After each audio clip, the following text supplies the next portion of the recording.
Good morning, guys. Unfrequented world. How do you like my new ghetto getup? This is going to be a lifesaver. Huh?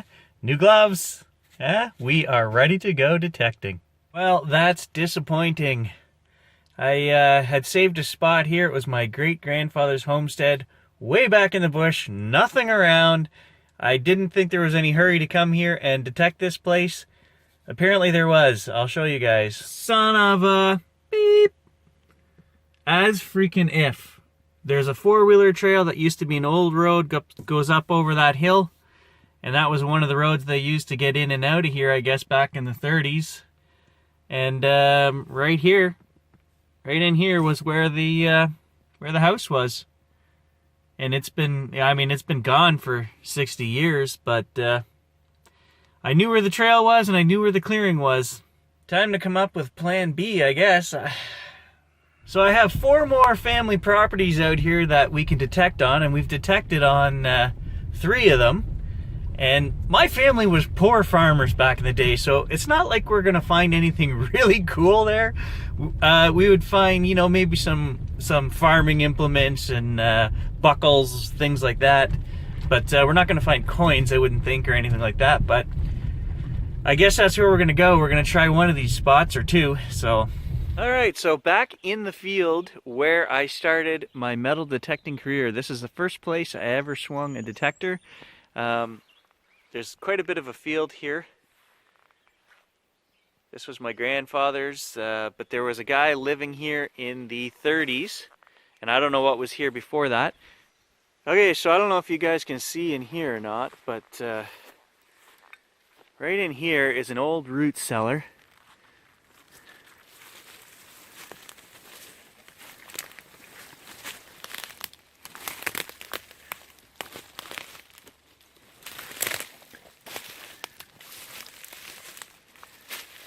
Right in here.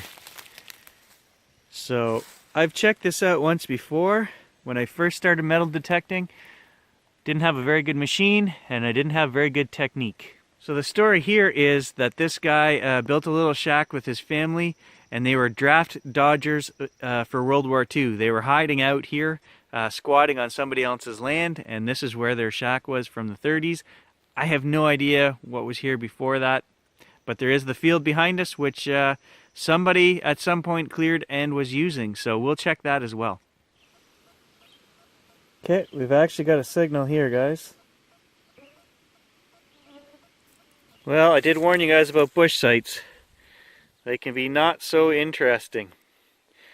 But there's a good 12-inch spike anyway. First find of the day. Well, here's something at the base of this tree here. Pretty exciting.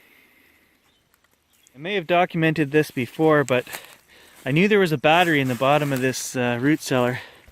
So I just found these lying under the leaves. I probably dug these up last time. But I don't know, some kind of old school multi-cell battery. I'm just going to make a junk pile up here on top of this tree. I'm not taking all this stuff out. There's a lot of old junk here. But that way, if I ever want to come back here again, some of it will be moved out of the way. Well, I think I got a bottle of some kind here.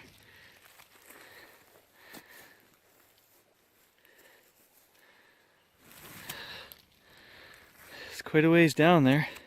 Got it now. Ho ho ho! And it's still got moonshine in it. What?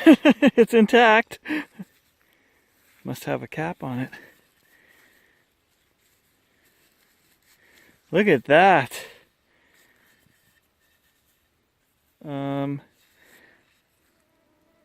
What would that have been used? So it's got a triangle with a letter C in it here and the number 4 there. But my mind always goes to booze. I don't know, but I mean, it could have been anything, right? It does look to me like a big booze jar. I don't know. I had to go back to the car and try out the new bug net. They just bite me all over the face as I'm working here. It's we'll see if this works. So apparently there's more in the hole. And there it is. Working hard. Got some barbed wire here. These guys online tell me it's worth a mint. But whoa, is it ever hard to get out of here. So I got about 8 feet here that I've dug out of the roots. And it goes up behind that tree and it's still going. So, I mean, I don't know. But apparently, I would never think about it, but apparently guys collect it and there's all different kinds and they can tell you what age it is and yada yada yada. So if anybody wants some barbed wire, give me a call. You know, as it's been here a while, guys, because it goes under this tree here. It's kind of locked in there somehow underneath, and then it goes back under the ground underneath this freaking tree. Well, look at the size of that tree. So, you know, it's been here 100 years.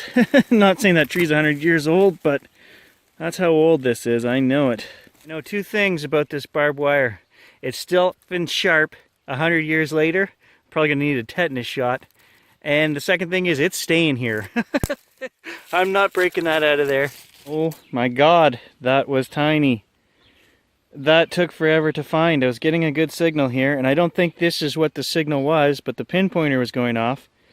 What would that have been from? That is, that's tiny, tiny, tiny. Like just over a centimeter long.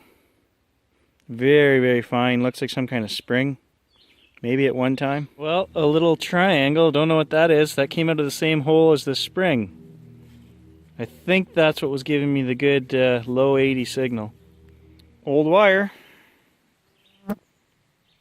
There's part of a little square nail.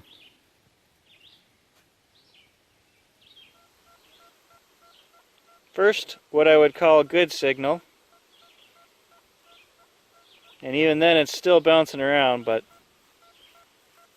it sounds better. It's solid. Well, it was a solid signal because it's a lead bullet. Not a very big one, so this is where I got to give props to all those guys out there bush hunting and bottle digging. It is a crap load of work. I mean, I've worked an hour and a half here, and I feel like I've put in as much as 6 hours of regular digging. So kudos to all you guys for putting up with the bugs, the roots. Oh God, the roots. It's just so much work, and I enjoy watching every one of your videos. So Green Mountain Metal Detecting, especially you, bud, you get some good stuff. So a shout out to that guy. If you don't watch his channel, check it out. It's pretty good. That being said, how come I can't find a coin? So the cruiser is absolutely killing it here in the bush. It's just picking up these little targets. That was a solid 85. But then I wanted to show you the junk I found, and I dropped it, and it took me another 10 minutes to find it again. But the cruiser is working fabulously here in the bush. Yeah, this is why I don't do bush digs, guys. It's just crap. Alright, well that's a little cooler. Some kind of gear. At first I thought it was a shotgun shell because it was all caked in dirt. But I have no idea what that would have been used for, but definitely it's got to be a gear. So there's the shaft on the back. Okay, so we're just digging about 6 feet away over there, and got another really good signal over here, and look what I found. Is that a pocket watch? I don't know. I know nothing about that stuff, but I mean, it's the right size. Look at the teeny little gears in that thing. Somebody, please tell me, what is it? Look like such a dork right now, but if that is a pocket watch, that is my first one. So it's break time. My uncle just came down and was talking to me, and I asked him about the field here behind me. If grandfather had cleared that, or if it was done before, and he says he thinks these guys that were living in the bush here had cleared this and they were doing a bit of farming. So we're going to check that as well. It's hot, but at least there's no bugs out in the field, so it's time to move to the field. Well, first find in the field, an old 3855. That's a pretty old gun. My great-grandfather bought one in 1921. We still have the sales receipt for it. And that's the gun that I shot my first deer with. Big old slow moving hunk of lead comes out of that.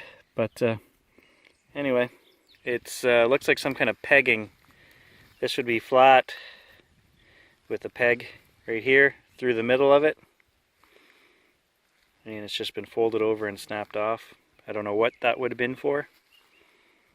Out of the same hole, what would appear to be another cell to a battery, I guess. It's all corroded and black, coming apart on the bottom here. And it looks like some kind of contact on the top. And a 12 gauge shell. That would be, you know, 1920s, Dominion, somewhere in there. I'm not exactly sure of that date, but I think that's what I looked up before. Well, big old chunk of lead. It's like a white metal that's just corroded away to nothing. Well, a blue powder, actually.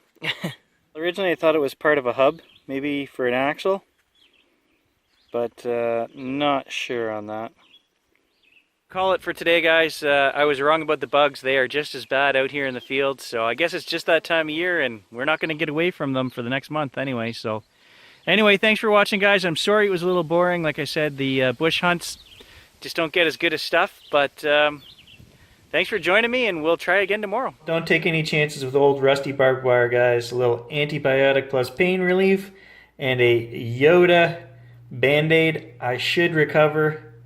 We'll see. Yeah, that's supposed to be Yoda. Yoda best. Thanks for watching.